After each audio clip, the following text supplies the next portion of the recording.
Principal consejo a la hora de comprar un instrumento es que, bueno, si ya saben tocar, que lo toquen a ver si ustedes hacen química con el instrumento, porque es algo muy personal. Es Franz Joseph Haydn, un gran compositor austriaco, famosísimo, porque tienen una madera muy bella.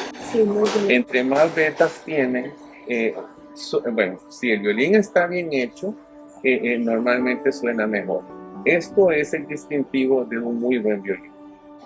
A la hora de comprar, sobre todo un instrumento muy bueno, que son muy caros, bueno, algunos, hay que probarlos en dos dimensiones.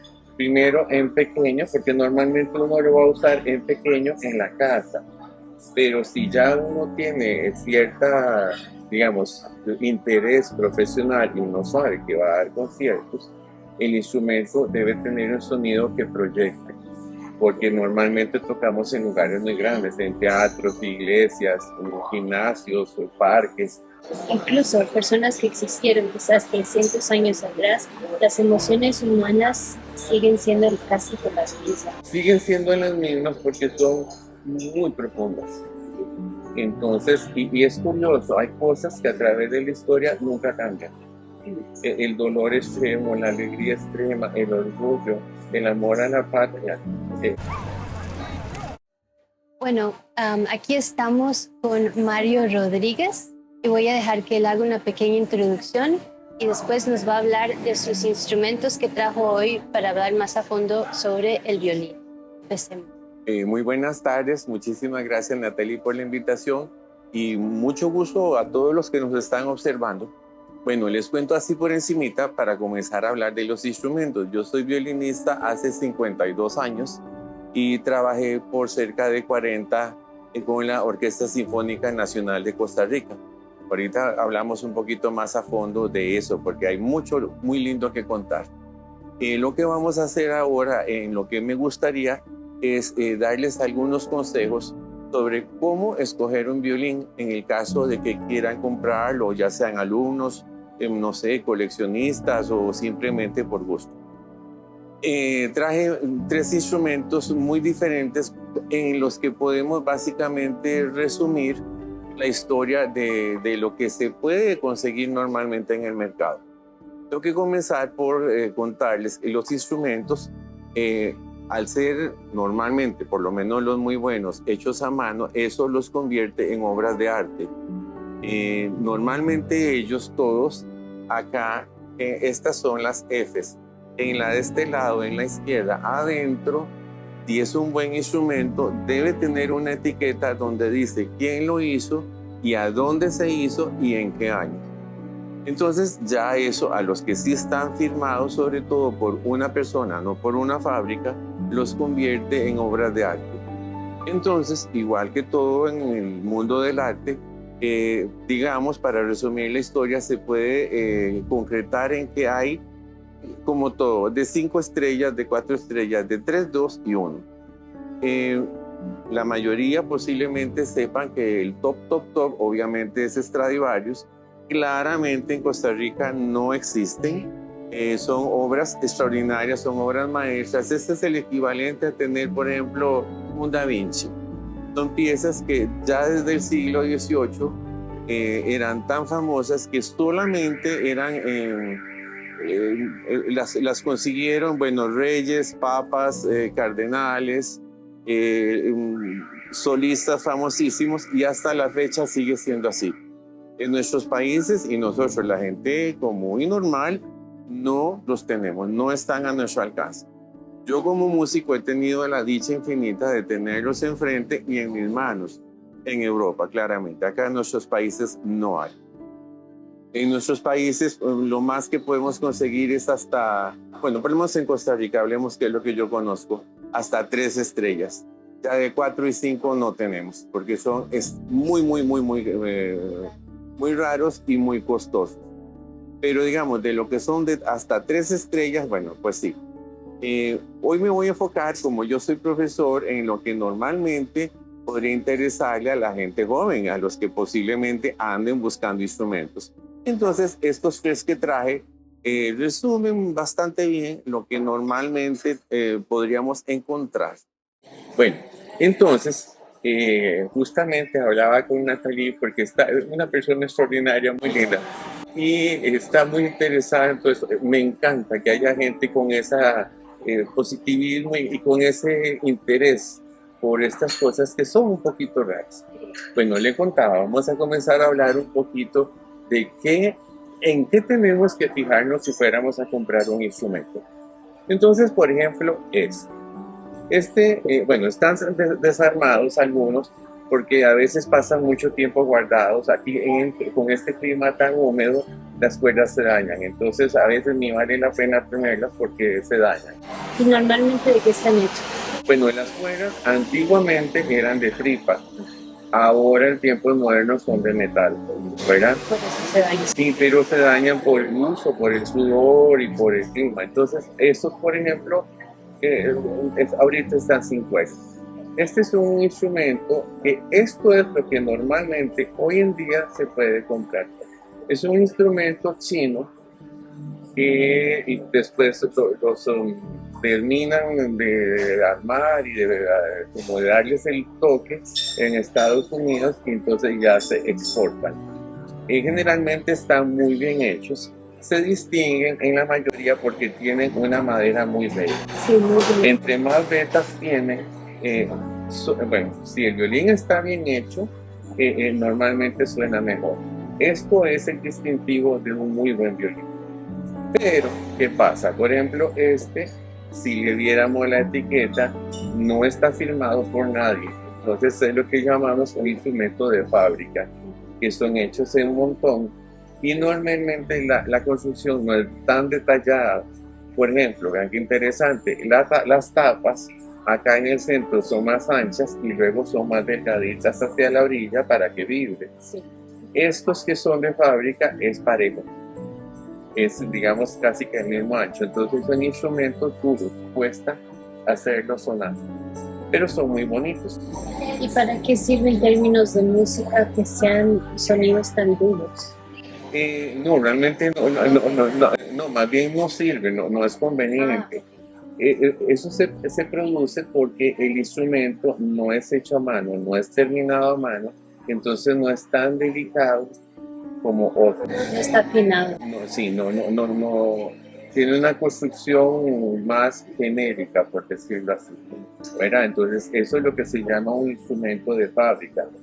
Por ejemplo, para alguien que apenas va a comenzar, esto es lo ideal. Instrumentos de fábrica no son tan costosos y después, al ser un poquito más anchos, resisten más los accidentes.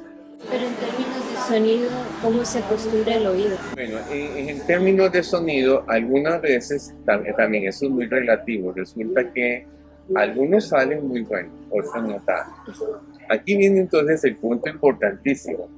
Escoger un instrumento, aparte de la etiqueta y el precio que tenga en el mercado, realmente es algo subjetivo, porque es algo que uno es el que va a pasar muchas horas tocando. Entonces lo que realmente importa es que a uno le guste mucho cómo suena. Entonces, el principal consejo a la hora de comprar un instrumento es que, bueno, si ya saben tocar, que lo toquen a ver si ustedes hacen química con el instrumento, porque es algo muy personal. Si todavía no saben tanto, entonces siempre es bueno consultar con un experto. ¿Cómo usted, por ejemplo? Bueno, por ejemplo, si alguien que ya sepa, que los toque, que oiga y que el alumno se siente y pueda escuchar de largo cómo suena el instrumento que quiere comprar, ¿verdad? ¿Por qué de largo? Bueno, ese es otro punto muy interesante. A la hora de comprar, sobre todo un instrumento muy bueno, que son muy caros, bueno, algunos, hay que probarlos en dos dimensiones. Primero en pequeño, porque normalmente uno lo va a usar en pequeño en la casa, pero si ya uno tiene cierta, digamos, interés profesional y uno sabe que va a dar conciertos, el instrumento debe tener un sonido que proyecte, porque normalmente tocamos en lugares muy grandes, en teatros, iglesias, en gimnasios, parques, entonces también hay que probarlo. Es muy divertido, por ejemplo, que alguien esté aquí tocando y el que lo va a comprar, que se vaya lo más largo que pueda para ver si el instrumento realmente proyecta. Entonces, un instrumento bueno porque un instrumento bueno, por ejemplo, debe poder llenar todo un teatro de sonido. Entonces, uno toca en el escenario, pero hay que recordar que a veces hay hasta 4 y 5 pisos de palcos hacia arriba. Y el sonido debe poder viajar hasta el quinto o sexto piso. Si el violín no llega hasta allá, no sirve. Pero ¿eso tendrá algo que ver con la madera que usan o es la construcción? Bueno, son 3 cosas: el tipo de madera, después la construcción. Un buen constructor sabe cuáles son los anchos que debe tener en cada parte el violín. Pero además tiene otro factor: entre más antiguos suenan mejor. Entonces eso también es muy importante y les puedo explicar por qué lo de la antigüedad. Resulta que la madera, por ser materia viva, conforme se va secando por los años, se va volviendo más delgada, entonces vibra más. Entonces es un instrumento más fácil de tocar y que transmite mejor el sonido. Sí, es muy lindo, todo esto es algo muy poético, es una vida muy linda, muy poética. Bueno, por ejemplo, un instrumento moderno, por regla, no los pueden hacer tan delgados como los antiguos, porque la madera verde no aguanta la presión de las cuerdas. Entonces, los instrumentos nuevos, por regla, son un poquito más anchos, la madera. Antes no lo hacían con madera verde. No, siempre tiene que estar, digamos, añejada, pero aún, es decir, no es lo mismo añejado hoy que un instrumento que ya pasó 200 años, ¿verdad? Entonces, en esos 200 años siguió añejándose y se va a volver cada vez más delgado y más delgado. Entonces, un instrumento de 200 años suena muy fácil, muy lindo, muy dulce. Y esa es la parte emocionante, ¿verdad? Para los grandes conocedores, el sonido perfecto se resume en que tiene que ser un instrumento muy potente, pero muy dulce. Esa es la condición. Muy potente, pero muy dulce. Qué interesante. Sí. Porque es como, parece como que se oponen y al mismo tiempo hace sentido. O sea, algo muy fuerte, pero que salga de una forma muy melodiosa. Exacto. Muy fuerte para que llene el teatro. Sí. Pero muy melodioso para que le llegue al corazón a la gente. Sí, totalmente. Sí. Ese.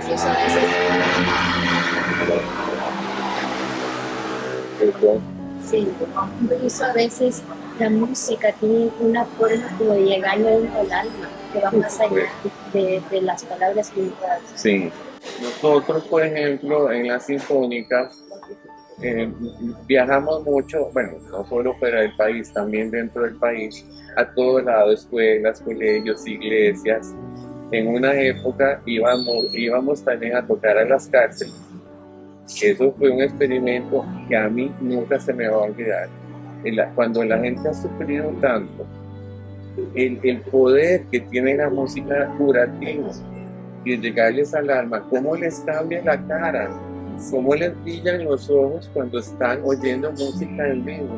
Es increíble, ¿verdad? Como por ejemplo en la Primera Guerra Mundial, en la Segunda Guerra, a los músicos muy famosos no los mandaban a la guerra, los mandaban a los hospitales a tocar para los heridos, para ayudarlos a recuperarse, a reaccionar, a conectarse otra vez con su espíritu, con su alma y querer otra vez pararse y luchar.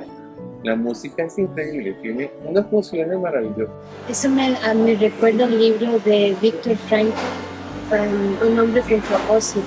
Exactamente. Que mucha gente de noche, para sentir que no estaban en los campamentos, el que supiera tocar un instrumento o cantar se ponía a hacerlo, porque por unas horas la gente olvidaba las condiciones en las que vivían y lograban superar ese momento. Entonces, hasta superar esa etapa de la vida que no me imagino cómo debe haber sido. Sí.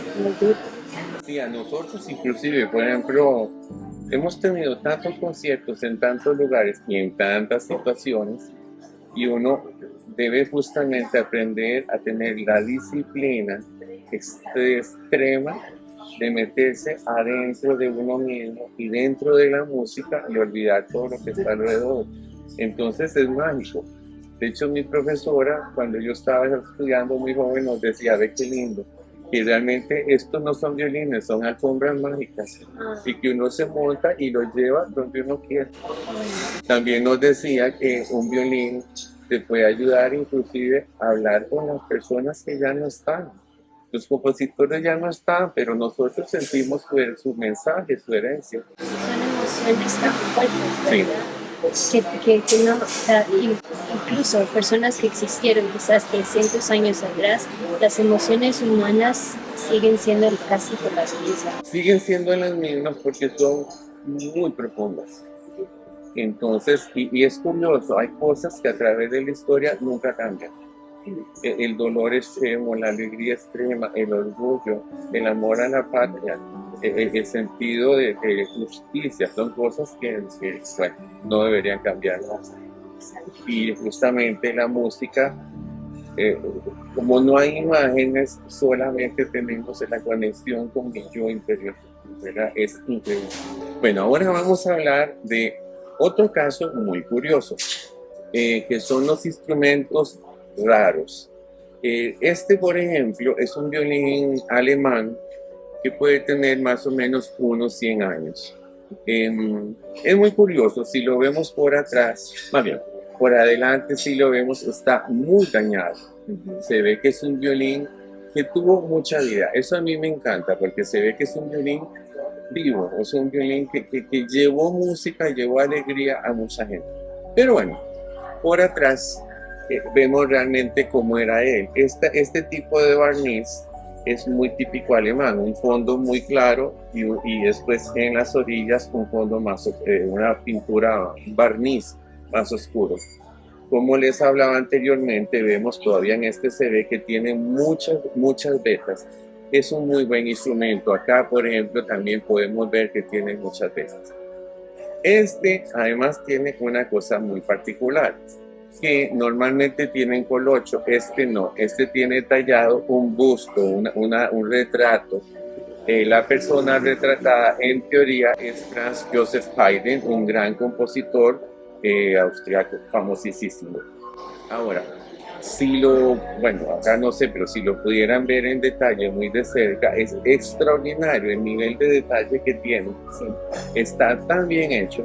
Entonces, claramente uno sabe que la persona que hizo este violín era un gran constructor, porque alguien que podía hacer, tallar tan delicadamente además que más difícil que representar a la figura humana, ¿verdad? Alguien que podía hacer esto también, definitivamente tenía que ser un muy buen constructor.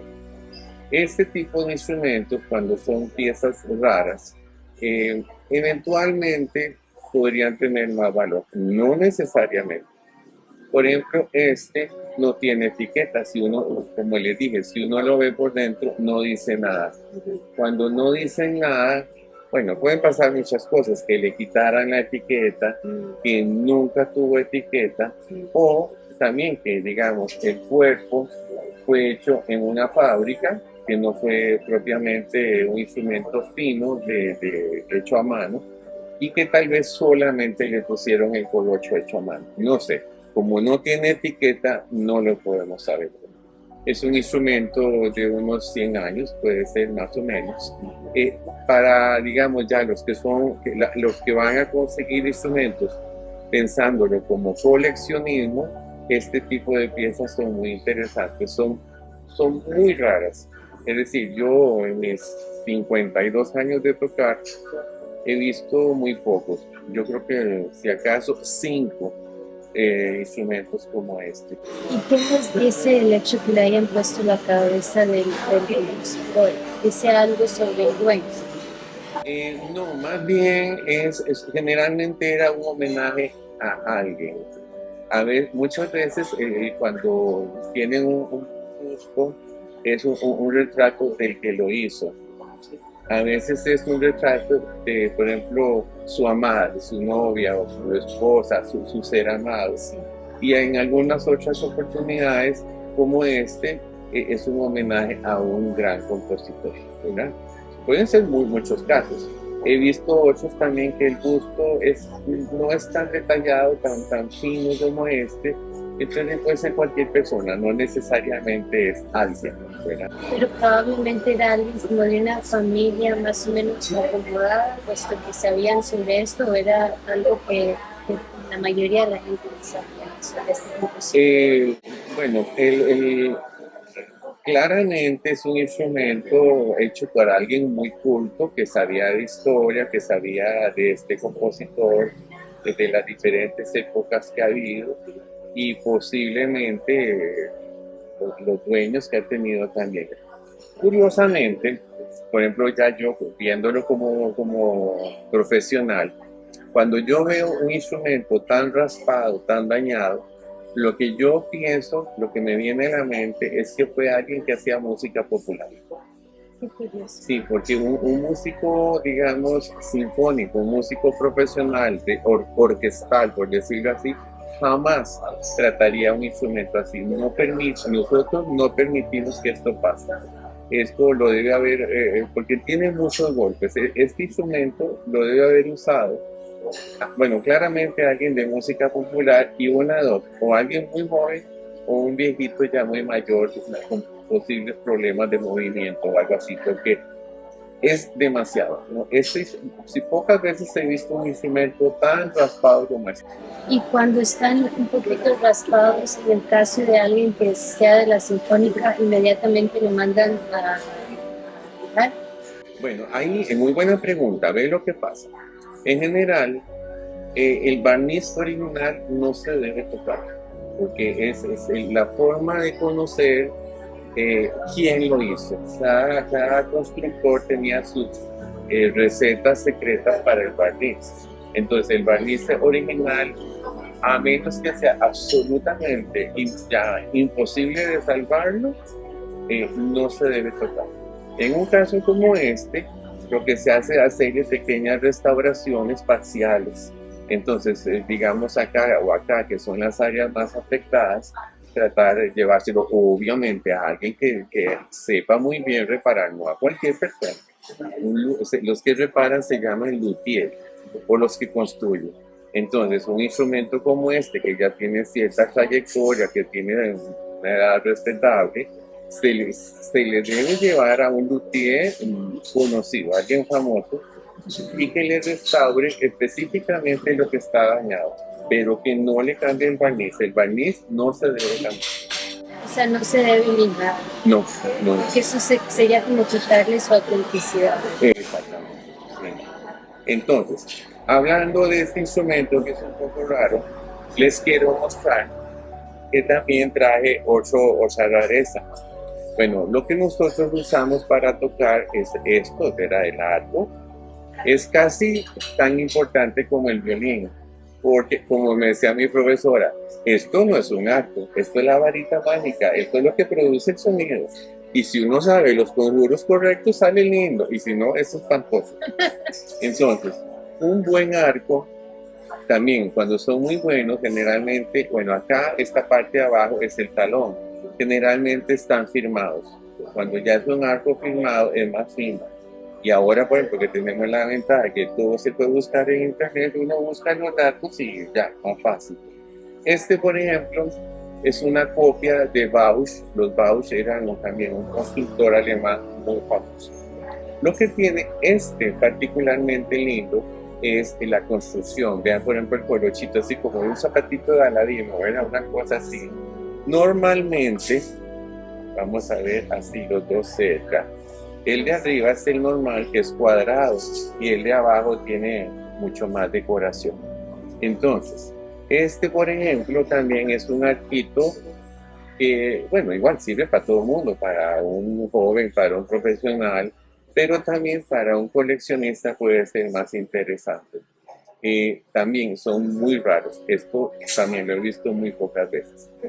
Entonces, pues bueno, son los detallitos que les cuento a los que habría que ponerle atención si ya, por ejemplo, ustedes quieren ir a comprar un instrumento o un arco. Y este tercero, Bueno, aquí Posiblemente lo que les voy a decir le va a caer muy mal a un montón de gente, pero bueno, deben saberlo los que estén interesados en comprar violines.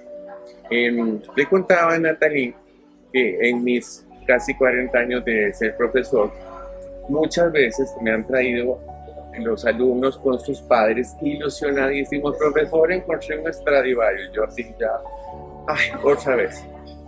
Lo que normalmente la gente consigue con la etiqueta adentro de Stradivarius son copias. Es prácticamente, ojo, prácticamente imposible que encuentren un Stradivarius original.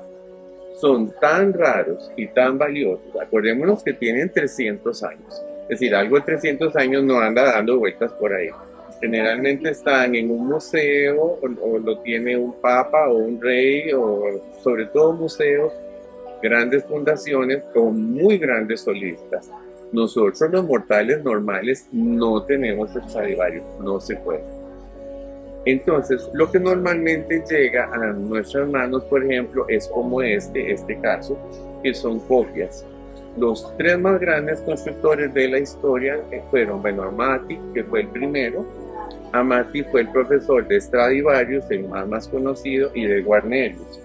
Esos tres son ya, como les digo, es como tener a Da Vinci, a Rafael y, no sé, y a un papa. Entonces, este, por ejemplo, es un instrumento copia de Guarnerius. Es un instrumento alemán. Normalmente estos instrumentos se hacían, en su momento eran de muy bajo costo y eran pensados para los alumnos, para la gente joven, ¿verdad? Ya la gente con un poquito más de nivel compraba instrumentos firmados que fueran originales. Estos eran hechos en fábrica, se hacían montones y existen todavía en nuestra fecha, pero millones de instrumentos como este, entonces son bastante baratos. Algunos, ahora viene el punto. Por ejemplo, este es un instrumento que ya puede tener unos 80 años, una cosa así. Entonces, como les decía, como la madera ya se va secando y ya lo han tocado muchísimo, la madera ahora vibra muy fácilmente. Entonces, es un instrumento muy noble, muy lindo, suena rico, es muy cómodo de tocar, es dulce, pero tal vez no es tan potente como para llenar un teatro.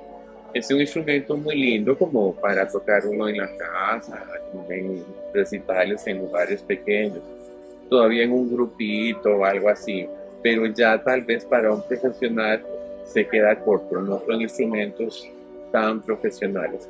Son muy lindos, algunos de ellos ya pueden tener entre 100 y 150 años, a veces más. Entre más años tienen, posiblemente ya suenan mejor.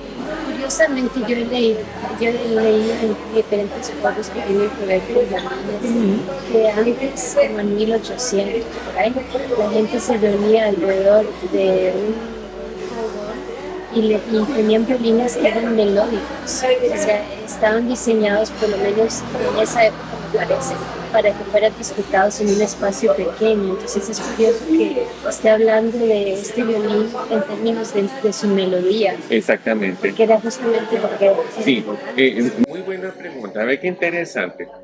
Cuando yo llegué a Rusia a estudiar, lo primero que le pregunté a mi profesora es: ¿por qué aquí la gente es tan buena?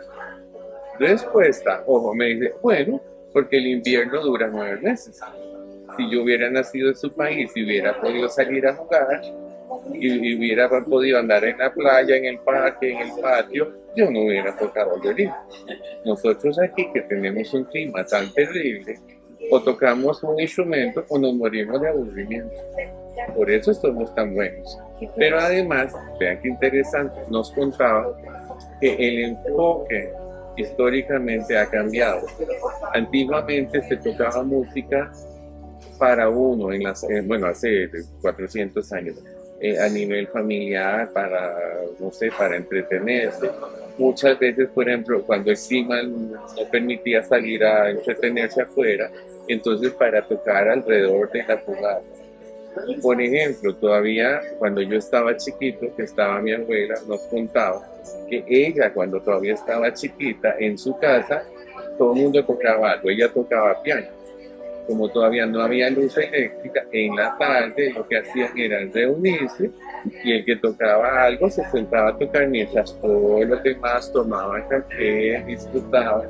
Entonces, originalmente la música era para eso, para acompañar reuniones familiares, reuniones de amigos.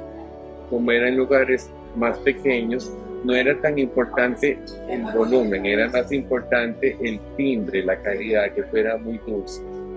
Como los tiempos han cambiado y nos hemos profesionalizado y ahora sí se toca en lugares muy grandes, ahora se ocupa instrumentos muy potentes.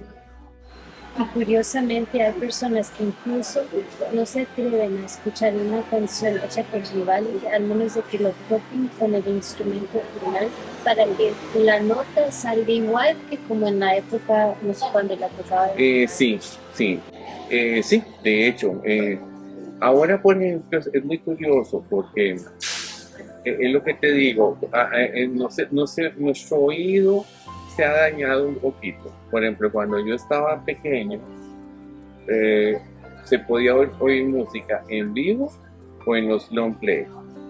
Normalmente los long play eran más fieles, uno podía oír realmente la calidad del instrumento y la calidad del intérprete.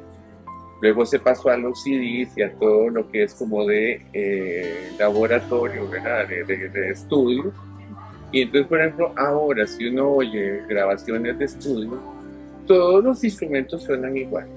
Todo, o sea, ya uno no escucha que si es italiano, que si es antiguo, que si es francés, que si es moderno, todo suena igual. Y por regla todo suena muy fuerte.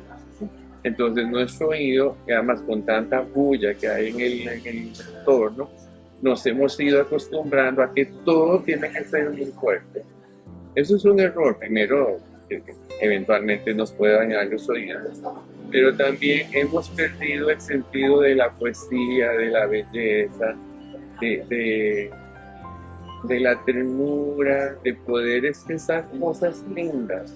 Como también hoy en día a veces a la gente le cuesta abrazar o hablar. Bueno, lo mismo pasa con la música. Por eso es tan lindo ser músico, porque nosotros hemos aprendido a sacar, a mostrar, y somos expertos en sacar y contar emociones.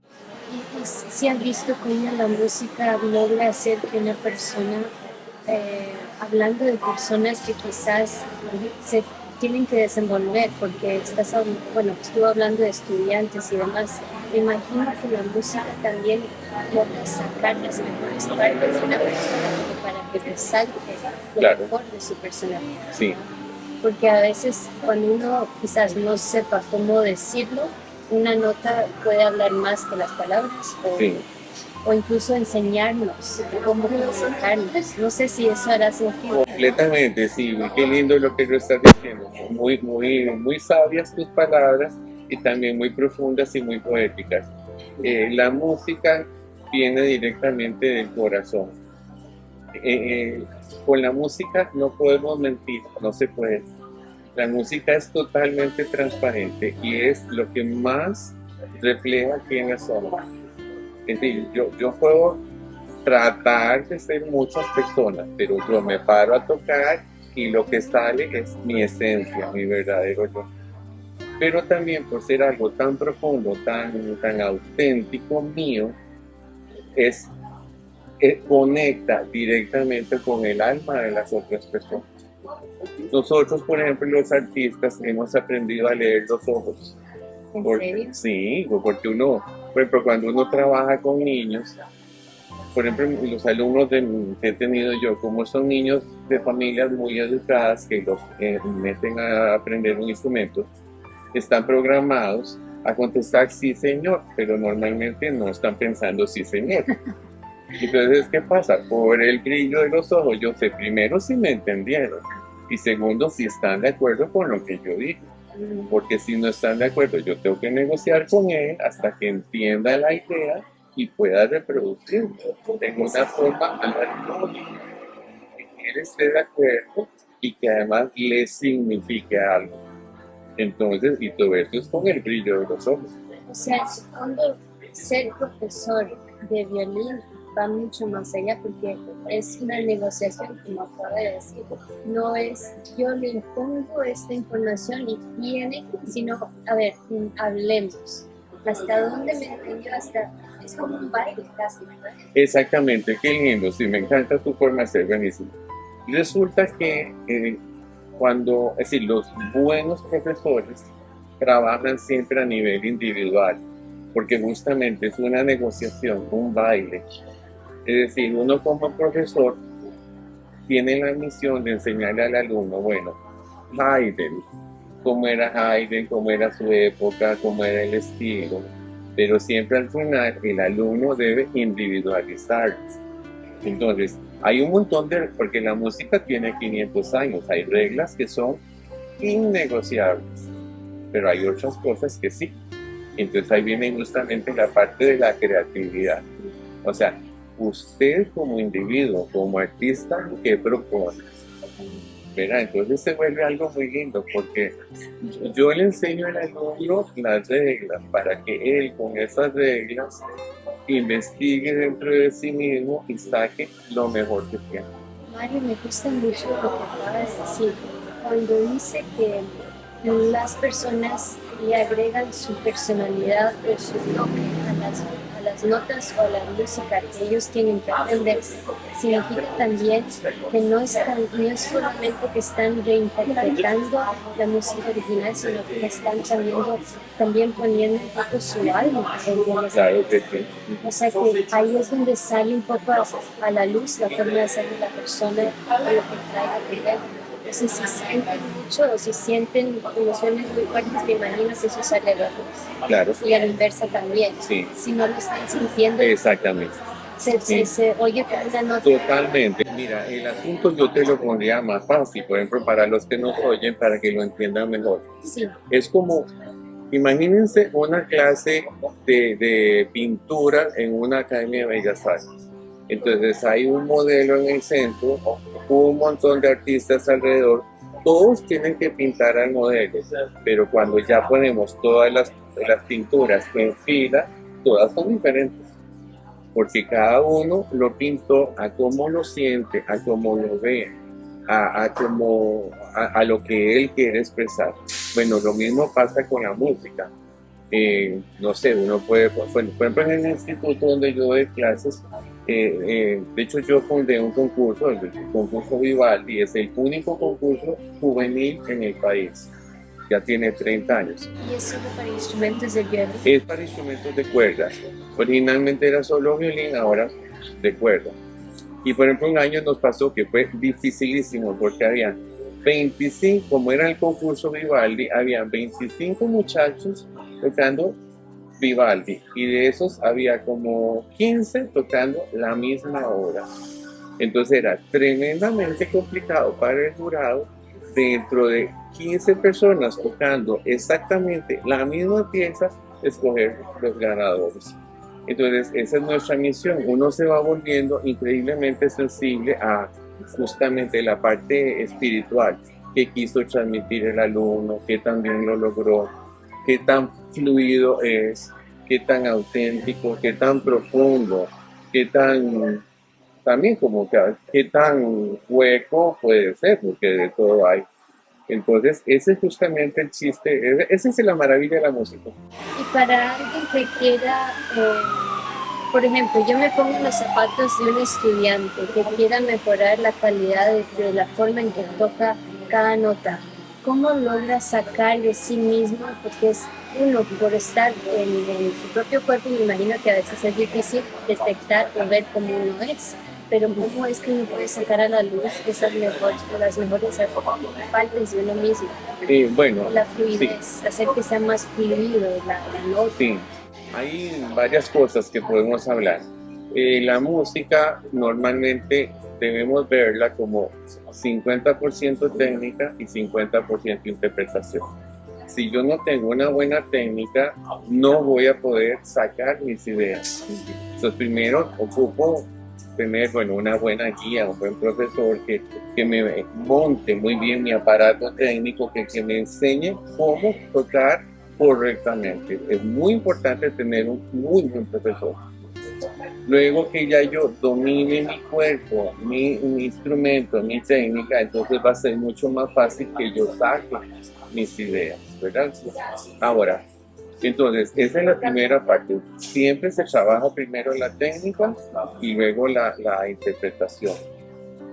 Ahora, para la gente joven, bueno, para todo el mundo, hoy en día, la gente moderna, eso es mucho más fácil que en nuestra época, porque hay muchas grabaciones, hay, no sé, YouTube, mil lugares donde uno puede buscar la música, inclusive muchas interpretaciones. Pero además uno puede grabarse a uno mismo. Yo creo que tal vez el recurso más importante en este momento es poder grabarse uno a uno mismo. Y entonces después, con mucha objetividad, con la partitura, ir comparando lo que está sonando con lo que está escrito, ¿verdad? Y eso es obviamente con mucha disciplina, si no, no sirve de nada. Pues qué interesante, muchísimas gracias por enseñarnos todos estos instrumentos y por ese conocimiento tan importante que tiene al respecto. Claro, con mucho gusto, encantado. Sí. Muchas gracias. Con gusto, encantado. Sí, Bueno, pues sí. Ok.